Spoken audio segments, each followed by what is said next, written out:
warahmatullahi wabarakatuh.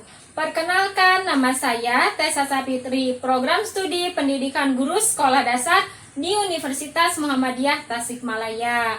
Video ini ditujukan untuk memenuhi salah satu tugas mata kuliah Al-Islam Kemuhammadiyahan 3 atau AIK 3. Di video kali ini saya akan membahas tentang kewajiban mencari ilmu, mengembangkannya, dan mengamalkannya. Langsung saja ya, poin yang pertama, perintah menuntut ilmu dalam Islam.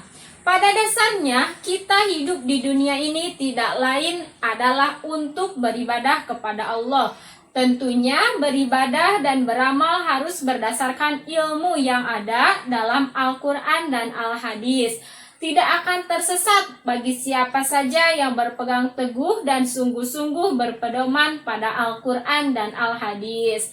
Disebutkan dalam hadis bahwasannya ilmu yang wajib dicari seorang muslim ada 3. Sedangkan yang lainnya akan menjadi fadlun atau keutamaan.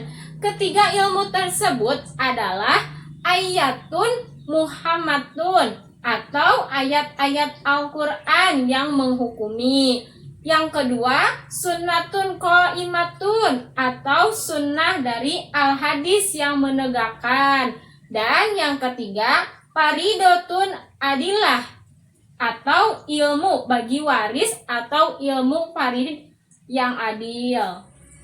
Dalam sebuah hadis, Rasulullah SAW bersabda, yang artinya menuntut ilmu adalah wajib bagi setiap muslim dan orang yang meletakkan ilmu kepada orang yang bukan ahlinya, atau orang yang enggan untuk menerimanya, dan orang yang menertawakan ilmu agama, seperti orang yang mengalungi beberapa babi dengan beberapa permata dan emas.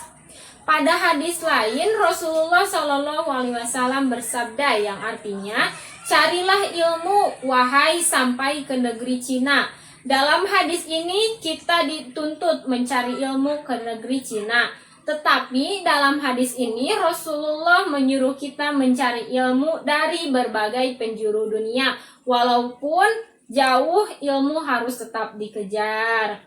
Dalam kitab Limu Taklim disebutkan bahwa ilmu yang wajib dituntut terlebih dahulu adalah ilmu ha'al, yaitu ilmu yang seketika itu pasti digunakan dan diamalkan bagi setiap orang yang sudah baligh, seperti ilmu tauhid dan ilmu fikih. Apabila kedua bidang ilmu itu telah dikuasai, baru mempelajari ilmu-ilmu lainnya, misalnya ilmu kedokteran, fisika, matematika, dan yang lainnya. Poin yang kedua, keutamaan orang berilmu. Orang yang berilmu mempunyai kedudukan yang tinggi dan mulia di sisi Allah dan masyarakat. Al-Quran menggelari golongan ini dengan berbagai gelaran yang mulia dan terhormat, yang menggambarkan kemuliaan dan ketinggian kedudukan mereka di sisi Allah dan makhluknya. Mereka digelari sebagai al-rasikun fil ilm, ulul al-ilmi, ulul al-bab, al-bashir, as-sami, al-ilmun, al-ulama, dan berbagai nama baik dan gelar mulia lain. Dalam surat Al-Imran ayat ke-18 Allah berfirman, Allah menyatakan bahwasannya tidak ada Tuhan melainkan Dia yang berhak disembah, yang menegakkan keadilan. Para malaikat dan orang-orang yang berilmu juga menyatakan yang demikian itu. Tak ada Tuhan melainkan Dia yang berhak disembah, yang maha perkasa lagi maha bijaksana. Dalam ayat ini ditegaskan pada golongan orang berilmu bahwa mereka amat istimewa di sisi Allah. Mereka diangkat sejajar dengan para malaikat yang menjadi saksi keesaan Allah. Peringatan Allah dan Rasul-Nya sangat keras terhadap kalangan yang menyembunyikan kebenaran atau ilmu. Sebagaimana firman-Nya, sesungguhnya orang-orang yang menyembunyikan apa yang telah Kami turunkan berupa keterangan-keterangan yang jelas dan petunjuk setelah Kami menerangkannya kepada manusia dalam Alkitab mereka itu. Dilaknati Allah dan dilaknati pula oleh semua makhluk yang dapat melaknati. Poin yang ketiga, kedudukan ulama dalam Islam. Tidak samar bagi setiap muslim akan kedudukan ulama dan tokoh agama, serta tingginya kedudukan, martabat, dan kehormatan mereka dalam hal kebaikan mereka sebagai teladan dan pemimpin yang diikuti jalannya, serta dicontoh perbuatan dan pemikiran mereka. Para ulama bagaikan lentera penerang dalam kegelapan dan menara kebaikan.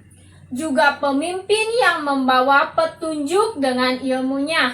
Mereka mencapai kedudukan al-ahya atau orang-orang yang penuh dengan kebaikan, serta derajat orang-orang yang bertakwa. Dengan ilmunya para ulama menjadi tinggi kedudukan dan martabatnya menjadi agung dan mulia kehormatannya. Sebagaimana Allah Subhanahu wa Ta'ala berfirman, apakah sama orang-orang yang mengetahui dengan orang-orang yang tidak mengetahui? Quran Surat Az-Zumar ayat 9. Dan Allah juga berfirman yang artinya, niscaya Allah akan mengangkat derajat orang-orang yang diberi ilmu beberapa derajat. Quran Surat Al-Mujadilah ayat 11. Di antara keutamaannya adalah para malaikat akan membentangkan sayapnya karena tunduk akan ucapan mereka. Dan seluruh makhluk hingga ikan yang berada di air pun ikut memohonkan ampun baginya. Para ulama itu adalah pewaris Nabi, dan sesungguhnya para nabi tidak mewariskan dinar, tidak juga dirham. Yang mereka wariskan hanyalah ilmu, dan pewaris sama kedudukannya dengan yang mewariskannya, maka bagi pewaris mendapatkan kedudukan yang sama dengan yang mewariskannya itu. Muhammad bin Al-Munkadir berkata, sesungguhnya orang alim itu perantara antara Allah dan hamba-hambanya, maka perhatikanlah bagaimana dia bisa masuk di kalangan hamba-hambanya. Sufyan bin Uyainah berkata, manusia yang paling agung kedudukannya adalah yang menjadi perantara antara Allah dengan hamba-hambanya, yaitu para nabi dan ulama. Sa'd bin Abdullah berkata, barang siapa yang ingin melihat majelisnya para nabi, maka hendaklah dia melihat majelisnya para ulama, di mana ada seorang yang datang kemudian bertanya, wahai fulan, apa pendapatmu terhadap seorang laki-laki yang bersumpah kepada istrinya demikian dan demikian? Kemudian dia menjawab, istrinya telah dicerai. Kemudian datang orang lain dan bertanya, apa pendapatmu tentang seorang laki-laki yang bersumpah pada istrinya demikian-demikian? Maka dia menjawab, dia telah melanggar sumpahnya dengan ucapannya ini. Dan ini tidak dimiliki kecuali oleh nabi atau orang alim. Atau maka cari tahulah tentang mereka itu. Dan di antara hak para ulama adalah mereka tidak diremehkan dalam hal keahlian dan kemampuannya. yaitu menjelaskan tentang agama Allah serta penetapan hukum-hukum dan semisalnya dengan mendahului mereka atau merendahkan kedudukannya serta sewenang-wenang dengan kesalahannya, juga menjauhkan manusia darinya atau perbuatan-perbuatan yang biasa dilakukan oleh orang-orang jahil yang tidak tahu akan kedudukan dan martabat para ulama. Satu hal yang sudah dimaklumi bagi setiap orang bahwa mempercayakan setiap cabang-cabang ilmu tidak dilakukan kecuali kepada para ahli dalam bidangnya. Jangan meminta pendapat tentang kedokteran kepada mekanik dan jangan pula meminta pendapat tentang seni kepada para dokter, maka janganlah meminta pendapat dalam satu ilmu kecuali kepada para ahlinya. Sekian yang dapat saya sampaikan mengenai kewajiban mencari ilmu, mengembangkan dan mengamalkannya. Mohon maaf apabila masih banyak kekurangannya. Wassalamualaikum warahmatullahi wabarakatuh.